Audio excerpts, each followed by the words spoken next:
Here's what I think. The Bible teaches that God created the world and it was very good.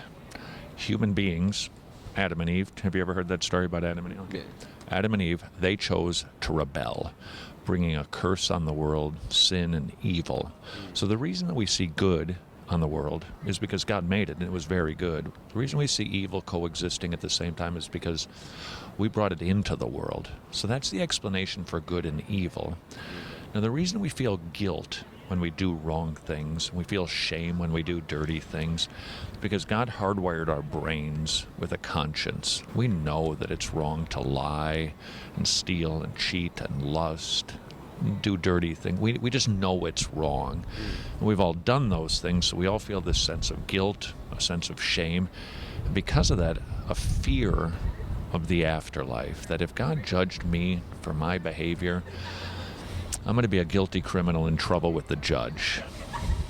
Jesus took care of our guilt problem, our shame problem, and our fear problem by coming to this planet, living a perfect life, dying on a cross, so taking the wrath that Juan deserves upon himself so that you can be forgiven of your guilt, released from your shameful feelings, and given everlasting life so you don't have to fear death. That's what I think how the Bible explains all of those issues of good and evil and guilt and fear and shame. It deals with all of those things in a harmonious way. That's what I think the Bible teaches. So question, if that is true, that your God died on a cross to save you from being judged for your sins, if he loves you that much, what would be your objection for wanting to be forgiven by him and being in a right relationship with him? Why would you say, no thank you? Because honestly, I feel like you can obtain that without religion. Because I feel what I've seen is that religion, what puts into a lot of people is like scare tactics, and it's just like, I don't know, like I'd rather live my mind at ease, like taking charge of my own decisions and stuff like that. So like if I did something bad, I don't want to be worrying about, oh, I'm gonna go to hell and stuff like that. So I feel like it's just like you can obtain this without having anything to do with religion. If I can respond reasonably to what I heard were two objections, would you receive those explanations? What do you mean? Well, first of all, you said, the idea of fear. I grant you, people could create a system to control people and cause people to fear, but fear is not necessarily a bad thing, right? Fear can be like an alarm that keeps you from jumping out of an airplane without a parachute because you know you're going to go splat. So that fear isn't terrible if it rightly warns you about something bad. So just because there might be fear involved with the knowledge that God exists doesn't mean that's a bad thing. Fear is good because it can save you from really bad things happening. So in response to your concern about fear, I would say, yeah, you should be afraid of God. That's right. You should. Because if he knows your secret thoughts and everything that you've done that nobody else does, yeah, we should be afraid of a God like that. But that doesn't mean it's a bad thing. It can serve as an alarm bell to wake us up, right? Fair enough? Sure. All right. But I think the other issue is kind of key here, and I agree with you, Juan. I think the reason that people kind of reject that notion of a God is because he demands you live his way, and we just want to live our way. We want to do it ourselves. It sounds to me like that's kind of your objection. You want Juan to live Juan's way and not God's way, right? Yeah. All right. So are you doing that recognizing the consequences of that decision?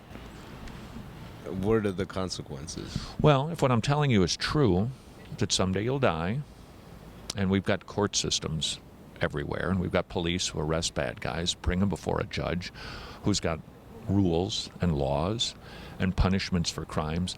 We get that because God is just, and he's a judge, and he's righteous, and he's holy, and he's perfect.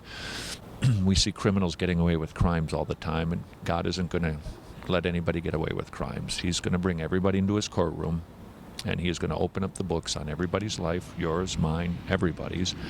And if we're guilty, He's going to do what a just judge does with guilty criminals. He's going to sentence us.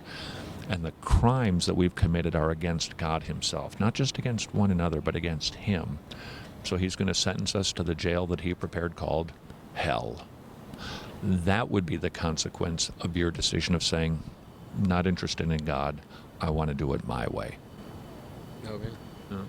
So are you willing as you sit here to say, yep, I can live with that decision? Yeah, honestly. What does it profit a man if he gains the whole world and loses his very soul?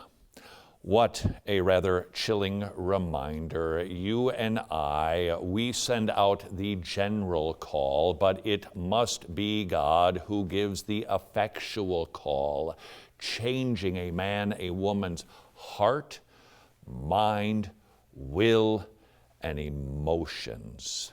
We simply proclaim. It is your job, my job, to be faithful to that task. It is God's job and God's job alone to do the regenerating work. No matter how somebody responds, do not grow weary. Don't get tired. Don't give up. Keep proclaiming the God who is not too good to be true, because he is. Welcome to a world without Wretched.